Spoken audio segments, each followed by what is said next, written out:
So I was driving around town with one of the teen girls I hang out with regularly last week, and I asked her what are her non-negotiables for like the ideal guy. And she said 3 things to me. He's got to be cute, he's got to be sweet, and he's got to love her forever. And I just said yes, but in my mind I was thinking, pause for internal dialogue. This is totally weak sauce.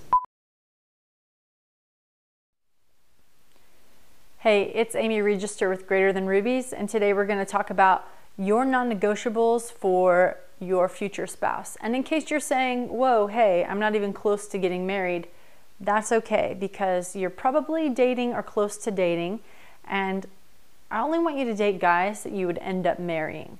The reason for that is our hearts can sometimes get caught up and fall in love with someone even if they're not the right person for us. So if we only date people who have these non-negotiables in place, we're going to be way better off in the love scene.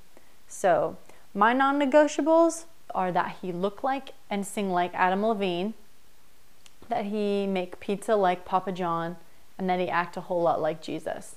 But seriously, folks, the Bible actually helps a lot with these non-negotiables. And so I want to give you 7 today that you can look up and you can put on your list so that when it comes to love, you are going to be a lot better off than most people. Check it out.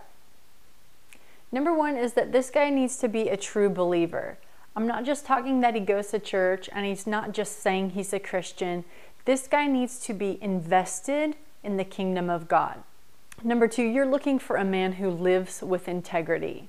Proverbs 5:8 and 9 talks about the kind of man who doesn't even go near the door of temptation. This is the kind of man you'll be able to trust your heart with. Number 3, he needs to be patient and slow to anger. Proverbs 15:18 says that a hot-tempered person stirs up conflict, but somebody who is patient can calm a quarrel. That's the kind of guy you want to end up with. You need an even Steven. You need somebody who's going to diffuse a situation and not add to it. You don't want a home or a relationship where there's always yelling and fighting and strife.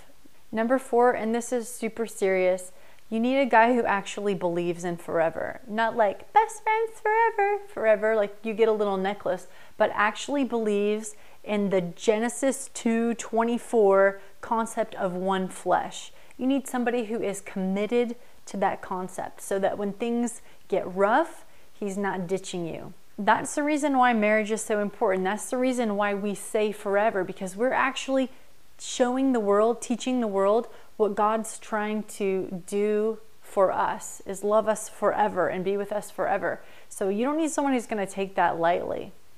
You need a humble guy. You need to be humble too, but you're looking for a humble guy. Proverbs 16:18 says, pride comes before destruction and a haughty spirit before the fall.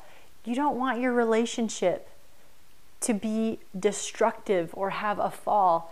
You want somebody who, when they make mistakes, they can apologize for those mistakes so you can repair things. It's so much easier when somebody's humble.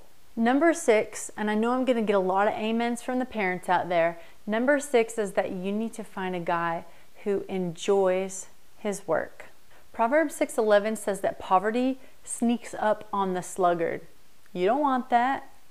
And Proverbs 22:29 says, show me a man who does his work faithfully and well, because he is worthy to be in the presence of kings. You want a man who is a hard worker, who enjoys his work, who even if things aren't coming in and money is tight, is the kind of man that you're not saying, I wish you'd get off the sofa and do something. I wish you had more ambition. You want somebody who is internally motivated to go to work. And number 7, one that I think is super important as well, is that you want to find a man who actively seeks wise counsel. Guys can sometimes be in their own minds and really want to handle it themselves. And I love that. I love that self-sufficient kind of guy. But when you hit a rough patch, you want somebody who's not just in their own brain, but willing to ask someone who's been through it before, willing to go get counseling if that's what's necessary, willing to have some other guys around who can give perspective on. Proverbs 15:22 says that plans fail because of a lack of counsel. I don't want your plans for your relationship to fail because you couldn't get some wise counsel infused into your relationship. So that's it. You've got it. You've got 7 of the best, in my opinion, biblical non-negotiables for your relationship. If you want to see a worksheet on this topic, please go to my blog. I'll link below. And if you enjoyed this, I would love for you to subscribe or share. That will get some of these videos with godly wisdom higher up in the search results and spread it on to other people. That's it for today. I love you, and I will see you soon. I do love you.